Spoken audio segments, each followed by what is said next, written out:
It's Fix a Leak Week, but before you can fix the leaks, you gotta find the leaks. In this video, we'll show you 7 places to look for water leaks. I'm actually at my friend Amber's house today. Not quite sure where she's at. Been waiting on her for a while. Oh, hi Mike. Hi Amber. Hi. We're doing this, huh? We're mocking me? Anyway, do you think you can handle this? Oh yeah. I actually have to go. Amber's gonna actually walk you through this, so anyway, see ya. See you, Mike.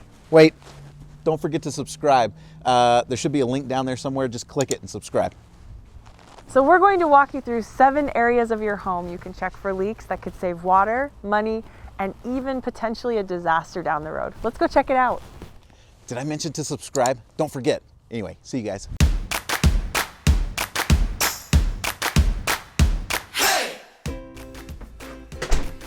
Now the biggest culprits for water leaks and wasted water are almost always found in the bathroom. So let's start there. Make sure and check your shower head for drips.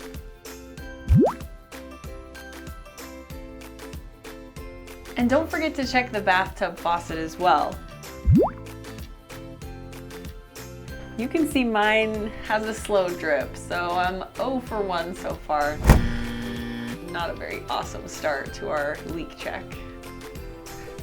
But actually, the biggest water waster in any home is a leaking running toilet. And usually the leak can be traced to a little part inside called the flapper. When this part gets either eroded or worn out, it can cause your toilet to run, which wastes a lot of water over time. If you can hear the toilet tank filling long after the toilet's been flushed, chances are good you've got a leaking toilet. I can't hear anything, so no leaks here. Now lastly, check the sink for leaks. We're headed to the kitchen next anyway, so I'll just show you on the sink in there. Now leaky faucets are major water wasters, so make sure that not only are you checking the faucet itself, but check all the knobs and everything around the faucet as well. And be sure to check the pipes underneath the sink. Now it looks like I have a small water leak coming from my kitchen faucet. So that's another leak I'm gonna have to fix. Next, we're going to check the dishwasher for any water leaks. What I like to do is check underneath for any water that might have pooled after it's been run. I like to run a paper towel underneath and check for wetness, but mine is dry, so we're good. The next appliance on our list is the washer. Having your washer leak is bad news, and a small leak can turn into a big one fast. So make sure and check behind your washer for any water leaks coming from the hoses. You may have to actually pull the washer away from the wall so you can get a really good look at those hoses to make sure they're tight and nothing's leaking. We've checked the washer for any water leaks, and it looks like we're good. So let's head to the water heater next. First, you'll want to check all of the connections to the water heater to make sure there aren't any water leaks. Also, you'll definitely want to make sure the water heater isn't rusted and leaking anywhere on the unit itself. So stand back and give it a good visual look over. Check for signs of water running first. Do you see anything on the top? Notice if there are any water stains on the sides or pooling at the bottom.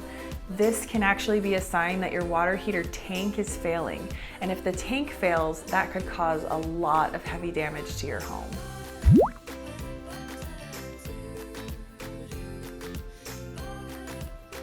If you find anything like that, you're going to want to get a professional out as soon as possible. Unless you've replaced a water heater before, that's probably not a project you want to tackle as a beginner. So call a plumber you trust for some help. Anyway, no signs of water leaks here, so we're good. Let's head outside. Now we're going to check the water spigots. First, check the handle and nozzle for water leaks and dripping.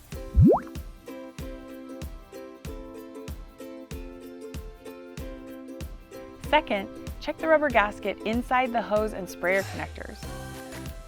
A lot of times this rubber gasket is old and worn out, which allows for a lot of water leaks. If you do see water leaking from these connections, you're going to want to replace these gaskets. Also, I know my kids like to leave the spigot on when they're playing during the summer, which makes the sprayer leak all over the place. You'll prevent lots of water leaks and broken sprayers by turning off the spigot when they're done. I don't see any water leaks here, so we're in good shape. So that's all 7. Many of these small leaks, like sinks, faucets, and toilet flappers, you can fix yourself without much difficulty. I've got a few that I need to fix myself. However, if you're in over your head, make sure you call a plumber you trust to make your home water leak free. If you found this video about finding water leaks helpful and informative, give us a thumbs up. We really need to know if you like what we're making. If you have other questions about the major systems in your home, leave your suggestions in the comments below. Also, don't forget to subscribe. There's a big circle right there. Click it and subscribe. Have a great day and thanks for watching. Fix the leak week is important. She takes it a little more seriously than I do. Fix your leaks. I know my kids leave the spigots on all the time. Check your shower head for drips. Probably looks crazy.